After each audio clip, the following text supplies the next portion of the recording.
In this video, I'll show you how to set up a Wise business account. First, go to the Wise website and click Register.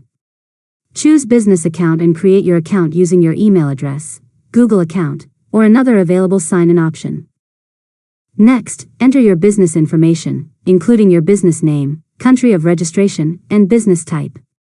After that, provide the details of the business owner or company representative who will manage the account. Now continue to the verification process.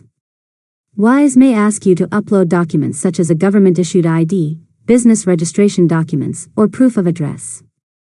Make sure all information matches your official records to avoid delays during verification. Once you've submitted the required documents, Wise will review your application. This process may take a few hours or several business days depending on your business type and location.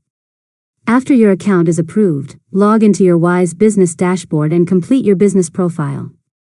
Next, open the currencies you plan to use by clicking Balances or Saldos and adding the currencies you want to hold, send, or receive. You can also access account details for supported currencies if you need local bank information to receive payments. Finally, review your account settings, add team members if needed, and configure any payment preferences for your business. And that's it. You've successfully learned how to set up a Wise business account. If you found this tutorial helpful, make sure to subscribe to Learn Mode Lab for more tutorials.